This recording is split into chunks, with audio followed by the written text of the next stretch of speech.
Marwadi university మంచి భవిష్యత్తు కోసం తెలుగు విద్యార్థులు ఇష్టపడే యూనివర్సిటీ. కాల్ 9059052378 9059052379.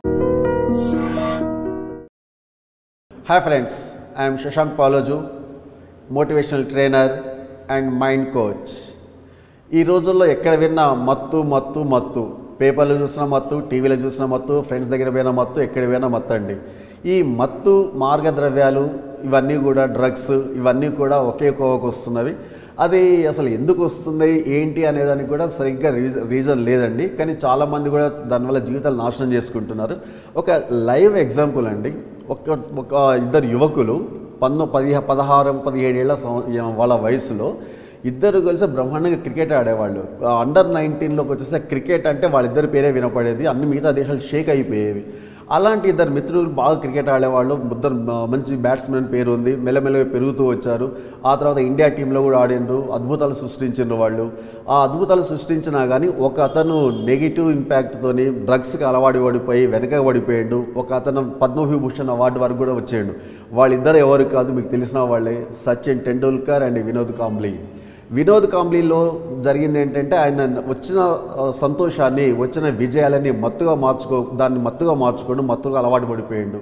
ఈ సచిన్ టెండూల్కర్ ఏం చేసిందంటే ఆ మత్తుని వచ్చిన విజయాల వల్ల వచ్చిన మత్తుని ఎంజాయ్ చేయగలిగాడు. ఇది ఒక రకం పాజిటివ్ వేలు ఎంజాయ్ చేసాడు, ఆయన నెగిటివ్ వేలు ఎంజాయ్ చేసాడు.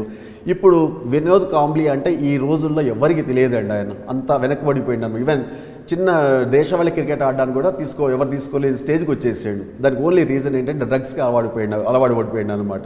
సో జనరల్గా ప్రతి స్టూడెంట్స్ ఈరోజు ఎక్కడ చూసినా ఇంటర్మీడియట్ స్టూడెంట్స్ కానీ, డిగ్రీ స్టూడెంట్స్ కానీ, ఇంజనీరింగ్ స్టూడెంట్స్ కానీ ఎవరు తీసుకున్నా కానీ దాని మత్తుకు పడిపోతున్నారు. అసలు ఎందుకు మత్తుకు అలవాటు పడుతున్నారంటే జనరల్గా ఇప్పుడు మనం జరుగుతుంది ఒక చిన్న ఇన్సిడెంట్ చెప్తానండి. కరోనా టైంలో కొంతమంది పేరెంట్స్ అంటే పిల్లలందరూ ఇంట్లోనే ఉండిపోయారు. ఆ డ్రగ్స్కి అలవాటు పడ్డ పేరెంట్స్ పిల్లలు కూడా వాళ్ళకి తెలుసు, మా పిల్లలు డ్రగ్స్ తీసుకుంటే విషయం తెలుసు.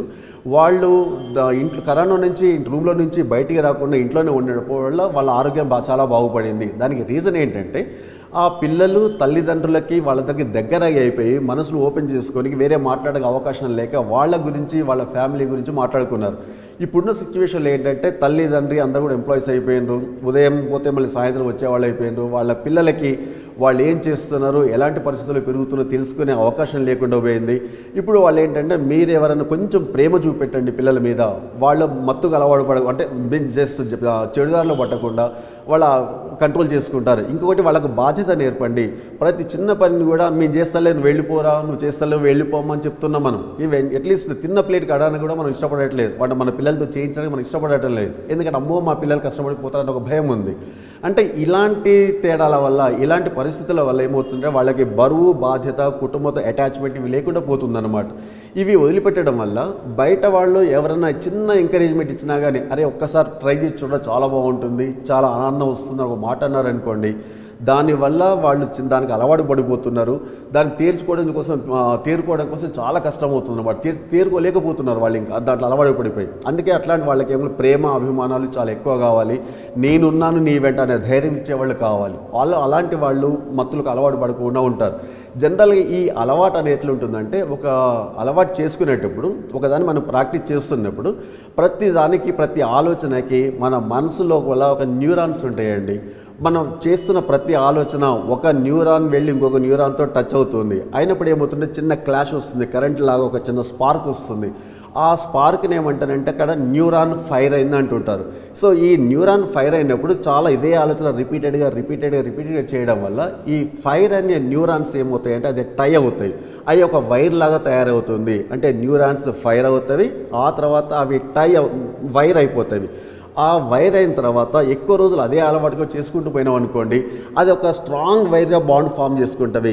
దాన్ని అలవాటు నుంచి బయటికి తొలగించడం చాలా కష్టం. ఇప్పుడు మన యువత అందరూ కూడా మన డ్రగ్స్కి అలవాటు పడిపోయి అనుభవిస్తున్న బాధ ఇదే అనమాట. అంటే న్యూరాన్స్ని వాళ్ళు ఫైరింగ్ స్టేజ్లో మనం అబ్జర్వ్ చేసేసి వాళ్ళకి అరే తప్పురా బాబు, ఇది కరెక్ట్ కాదురా బాబు అని పక్క జరిపేసి వాళ్ళని కరెక్ట్ అట్మాస్ఫియర్లో క్రియేట్ పెట్టగలిగితే ఆటోమేటిక్గా డ్రగ్స్కి అలవాటు పడే స్టూడెంట్స్ కానీ యువత కానీ చాలా తక్కువగా ఉంటుంది. రెండవది ఏంటంటే డ్రగ్స్కి ఎక్కడ ఉపయోగపడుతున్నారంటే వాళ్ళు మానసికంగా స్ట్రెస్ అయినప్పుడు డ్రగ్స్ వాడడానికి ఎక్కువ ఇంట్రెస్ట్ చూపిస్తున్నారు ఈ రోజుల్లో యువత. ఎందుకంటే దానికి స్ట్రెస్కి ఇమ్మీడియట్ విరుగుడు ఏం కనిపిస్తుందంటే వాళ్ళకి ఏదో ఒక దాని ఆ ఇష్యూ నుంచి పక్కకు జరగాలి, అదొక మత్తును కల్పించాలి అనేది వాళ్ళకి ఆలోచన. అంటే ఈ స్ట్రెస్ వచ్చినప్పుడు సింపుల్గా మనము ఆ స్ట్రెస్లోనే మనకు కావాల్సిన మందు ఉందండి, అదే రెస్ట్.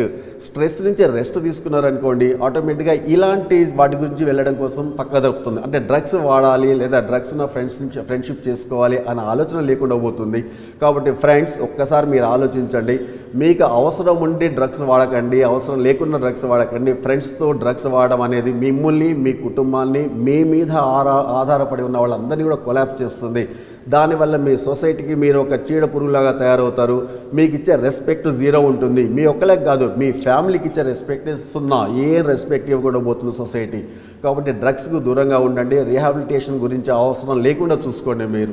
ఈ డ్రగ్స్ మేజర్గా స్టూడెంట్స్ రేంజ్లోనే ఇప్పుడు ఈ మధ్య కాలంలో మన ఇండియాలో స్కూల్ లెవెల్ నుంచే స్టార్ట్ అవుతుందండి. ఈ స్కూల్ రేంజ్లో ఏమవుతుంది, పిల్లలకి చాక్లెట్ల రూపంలో పెట్టి అది పెట్టి అన్నింటిలో రకరకాలు ఇస్తున్నారు. మనం పేపర్లో చదువుతూనే ఉన్నాం. కొన్ని రాష్ట్రాలు దాన్ని బ్యాన్ చేసిన, అయినా కానీ ర్యాపర్స్ మూడ్లో దాన్ని చేస్తున్నారు.